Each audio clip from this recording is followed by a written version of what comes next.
Boa noite, alunos, tudo bem? Nós estamos aqui hoje para a nossa terceira aula remota.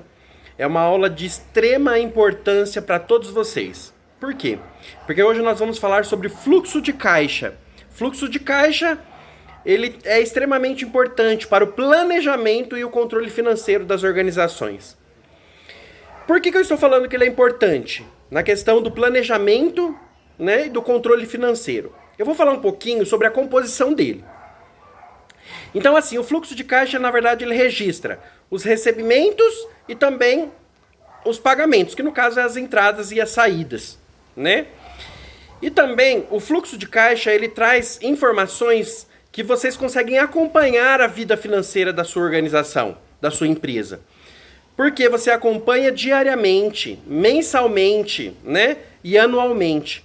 O fluxo de caixa, ele bem estruturado, ele traz informações importantes e fidedignas para as tomadas de decisões.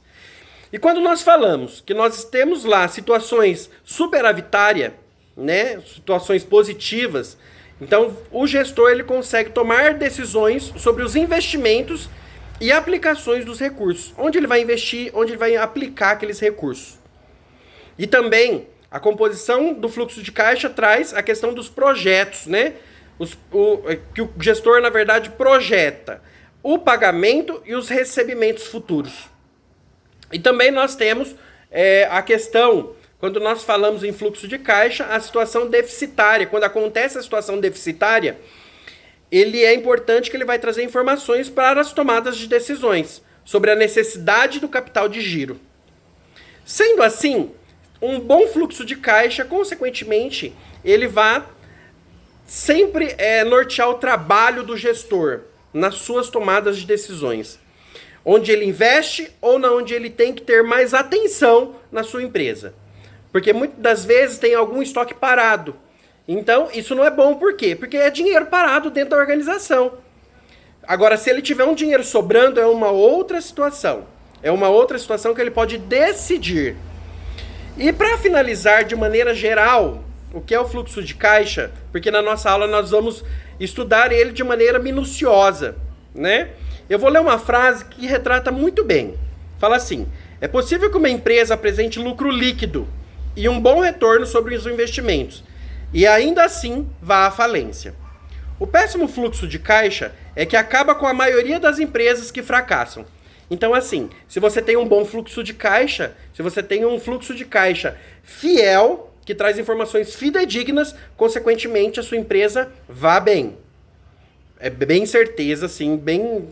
Nós não podemos dar certeza, mas assim, podemos falar que tem mais possibilidades de dar certo a sua organização. Porque se você gerenciar bem os dados que ele traz, consequentemente você vai obter resultados positivos. E agora, quando você tem resultados que não são resultados positivos desse fluxo de caixa, você também consegue tomar decisões. E agora, se você não tem o fluxo de caixa da sua empresa, consequentemente, pode ser que a sua empresa vá à falência, vá ao fracasso. Por quê? Porque você não tem informações para tomadas de decisões. E quando você tem informações verídicas, reais, é muito mais fácil para você tomar as decisões. Então eu espero vocês também na nossa aula de hoje para poder discutir essas minúcias do fluxo de caixa. Consequentemente, vocês serão, assim, podemos dizer, pessoas que terão domínio para falar sobre o fluxo de caixa e para analisar essa questão das informações que o fluxo de caixa traz. Abraço e até mais.